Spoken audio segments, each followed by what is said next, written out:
ঘরের মধ্যে গরু ও ফজরের সময় ঘুমায়, মানুষ হওয়ার পরেও তুমিও ঘুমাও, তোমার আর গরুর মধ্যে পার্থক্যটা কই আমারে দেখাই দাও। লাকাদ খলাকনাল ইনসানা ফি আহসানি তাকওয়িম।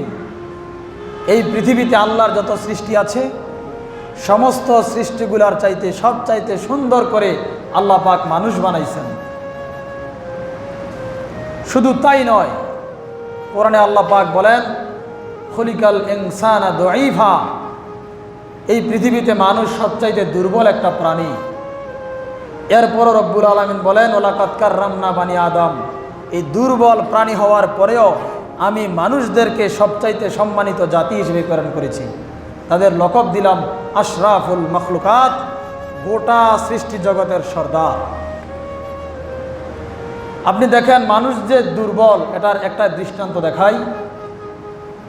মানুষ একটা মুরগির বাচ্চার চাইতে আরো দুর্বল, মানুষ একটা গরুর বাছুরের চাইতে আরো দুর্বল। মানুষের জন্ম আর একটা মুরগির বাচ্চার জন্ম আপনি পর্যবেক্ষণ করেন।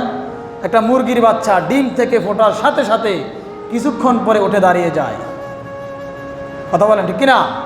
আর আশরাফুল মখলুকাত মানুষ জন্মগ্রহণ করার পরে উঠে দাঁড়াতে পারে না। 6 মাস থেকে 7 মাস সময় লাগে দাঁড়ানোর জন্য। আল্লাহু আকবার। এত দুর্বল হওয়ার পরেও আল্লাহ পাক মানুষদের ইজ্জত, মানুষদের সম্মান দিলেন, গোটা সৃষ্টি জগতের মধ্যে শ্রেষ্ঠ। সবাই আপনারা গরু ছাগল লালন পালন করেন। একটা গরুর বাছুর যখন জন্মগ্রহণ করে কিছুক্ষণ পরেই উঠেই সে দাঁড়িয়ে যায়, তার খাবারটা কোথায় আছে সে নিজে নিজে তা খুঁজে বের করে। কিন্তু আশরাফুল মখলুকাত মানুষ সৃষ্টির সেরাজীব হওয়ার পরেও জন্মগ্রহণ করার পরে আমার খাবার কি আমি জানি না, কোথায় আমার খাবার আছে সেটা আমি জানি না, আমাকে লালন পালন করার জন্য আরেকজন বদুল্লা লাগে। আপনি একটু চিন্তা ভাবনা করেন যে আমাদের চাইতে গরু ছাগল কত শক্তিশালী আর আমরা কতটা দুর্বল। এত দুর্বল হওয়ার পরেও রব্বুল আলামিন আমাদেরকে গোটা জাতির উপরে শ্রেষ্ঠত্ব দিলেন। তার কারণ কি? তার কারণ একটাই, এই যে বিবেক। গরু ছাগলকে আল্লাহ পাক বিবেক দেয় নাই, মানুষকে বিবেক দিয়েছেন। গরু ছাগলকে আল্লাহ পাক বিচার পরিচালনা করার যোগ্যতা দেয় নাই, মানুষকে দিয়েছেন। মানুষ সারা পৃথিবীর প্রাণীদেরকে পরিচালনা করতে পারে, কিন্তু মানুষ ব্যতীত অন্য কোনো জাতি, অন্য কোনো প্রাণী এক জাতি আরেক জাতিকে পরিচালনা করতে পারে না। এই ক্ষমতাটা আল্লাহ পাক মানুষদেরকে দিয়েছেন, এটা অন্য কোনো প্রাণীকে দেয় নাই।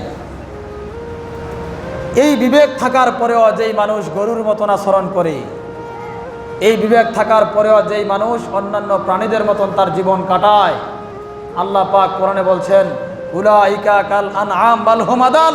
এই মানুষগুলাকে আমি মানুষ পরিচয় দেই না, এই মানুষগুলো চতুষ্পদ জানোয়ারের চাইতে আরো নিকৃষ্ট, আরো খারাপ। ফজরের আজান দিলে যে মানুষ, যে মুমিন মুসলমান, সে আর বিছানার মধ্যে থাকতে পারে না, সে নামাজের দিকে দৌড়াবে। ঘরের মধ্যে গরু ও ফজরের সময় ঘুমায়, মানুষ হওয়ার পরেও তুমিও ঘুমাও, তোমার আর গরুর মধ্যে পার্থক্যটা কই আমারে দেখাই দাও। ঘুম থেকে জাগ্রত হওয়ার পরে তোমার প্রাকৃতিক কাজ সারার জন্য বাথরুমে যাওয়া লাগবে। তুমি দেখো তোমার ঘরের গরু, তোমার ঘরের ছাগলটাও প্রত্যেক দিন সময় মতন প্রস্রাব পায়খানা করে। প্রস্রাব পায়খানা তুমিও করো, গরু ছাগলও করে, তোমার আর তার মধ্যে পার্থক্য কি দিয়া? তুমি তোমার বিবেককে প্রশ্ন করো যুবক, আল্লাহ রাব্বুল আলামিন তোমাকে কেন বানাইলেন? তোমার বিবেকের মধ্যে আল্লাহ কেন বুঝ দিলেন? গরুকে এই গানটা কেন দিলেন না? তুমি একটু চিন্তা করো। তোমার এখন নামাজ পড়তে ভালো লাগে না? আল্লাহর জমিনে আল্লাহর আইনের পক্ষে কথা বলতে ভালো লাগে না? তুমি একটু চিন্তা ভাবনা করো, আল্লাহ তোমাকে কেন বানাইলেন? তোমার বানানোর কারণ কি?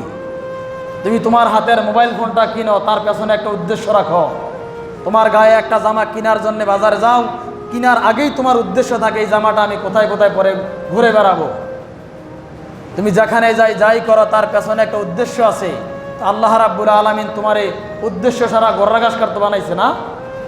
বোঝনের দিক দিয়ে আইসা তোমারে আমারে বানানোর পেছনে আল্লাহর একটা উদ্দেশ্য আছে না নাই? ওমা খলাকতুল জিন্না ওয়াল ইনসা ইল্লা লিয়াবুদুন।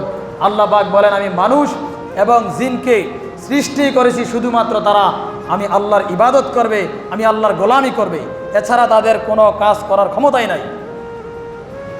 এখন প্রশ্ন আসতে পারে, হুজুর তাইলে ইবাদত বলতে কি বোঝায়? আমরা তো জানি নামাজ, রোজা, হজ, জাকাত, দান সাদাকা করা ইত্যাদি ইবাদত।